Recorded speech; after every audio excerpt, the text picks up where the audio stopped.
தண்ணீருக்காக இரு மாநிலங்கள் சண்டையிட்டுக் கொள்வதை விரும்பவில்லை என உச்சநீதிமன்றம் தெரிவித்துள்ளது. காவிரி தொடர்பான வழக்கு விசாரணையின் போது உச்சநீதிமன்ற நீதிபதிகள் இவ்வாறு தெரிவித்தனர். இதுகுறித்து டெல்லியில் இருந்து நமது செய்தியாளர் மதியழகன் தெரிவித்த கருத்துக்களை தற்போது பார்க்கலாம். 2007ஆம் ஆண்டு காவிரி நடுவர் மன்றம் அளித்த இறுதி தீர்ப்பை எதிர்த்து தமிழகம், கர்நாடகா, கேரளா ஆகிய மாநிலங்கள் தாக்கல் செய்த மனு மீதான விசாரணை இன்று 2வது நாளாக உச்சநீதிமன்றத்தில் நீதிபதி தீபக் மிஸ்ரா தலைமையிலான அமர்வு முன்பு நடைபெற்று வருகிறது. இன்றைய வழக்கு விசாரணையின் பொழுது நீதிபதிகள் முக்கியமாக ஒரு கருத்தினை தெரிவித்திருக்கிறார்கள். நதிநீர் விவகாரம் தொடர்பாக 2 மாநிலங்கள் சண்டையிட்டுக் கொள்வதை நாங்கள் விரும்பவில்லை.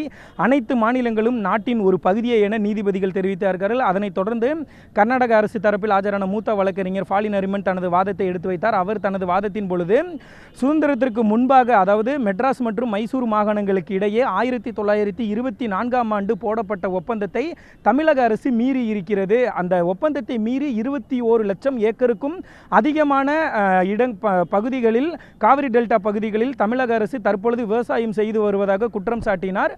ஒப்பந்தத்தை மீறிய தமிழக அரசு அந்த ஒப்பந்தத்தின் அடிப்படையில் தற்பொழுது தண்ணீர் கேட்பது என்பது எந்த வகையில் நியாயம் என ஒரு கேள்வியை எழுப்பினார். அதற்கு பதிலளித்த தமிழக அரசு தரப்பில் ஆஜரான மூத்த வழக்கறிஞர் சேகர் நாப்டே காவிரி விவகாரம் தொடர்பான கர்நாடக அரசின் அனைத்து குற்றச்சாட்டுகளுக்கும் தமிழகம் ஏற்கனவே பதில் அளித்திருப்பதாக கூறினார். இதனைத் தொடர்ந்து தற்பொழுது இந்த வழக்கினுடைய விசாரணையானது மதிய உணவு இடைவேளைக்கு பிறகும் தொடர இருக்கிறது. நியூஸ் 7 தமிழ் செய்திகளுக்காக ஒளிப்பதிவாளர் நதிமுடன் மதியழகன், புதுடெல்லி.